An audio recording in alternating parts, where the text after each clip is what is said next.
Mga kapuso, sa kabila ng madalas sa pagulan sa iba't ibang panig ng bansa, hindi pa rin ito nangangahulugan na tapos na po ang tag-init. May mga batayan kasi ang Pag-asa bago opisyal na magdeklarang pumasok na ang panahon ng tagulan.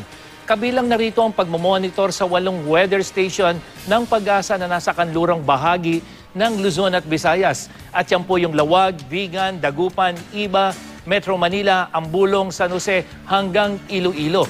Kaya sa mga kapuso nating balak mag-swimming o mag-outing bago matapos ang tag-init, may nalalabi pang panahon.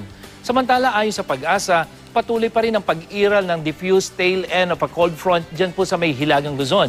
Dahil dito, asahan na ang mahina hanggang katamtamang lakas ng ulan sa mga riyon ng Ilocos, Cordillera, Cagayan Valley, katulad nga po dyan sa Tugigaraw at Baguio. Sa datos naman ng Weather Central, posibleng umabot sa 40 degrees Celsius ang ating init factor o damang init bukas po ng hapon sa Metro Manila at inaasahan ring mataas ang tsansang umulan pagsapit ng gabi, 90% po yan. Sa Visayas, posible ang mahihinang pagulan sa malaking bahagi nito, lalong-lalo na po pagdating ng tanghali at hapon, habang maglalaro naman sa 31 hanggang 34 degrees Celsius ang temperatura. Makararanas din ng katamtaman hanggang malakas sa pagulan ang malaking bahagi ng Mindanao at bahagya rin pong mas mababa ang inaasang temperatura rito na kung saan maglalaro naman sa 30 hanggang 33 degrees Celsius. At yan ang ating ulat panahon.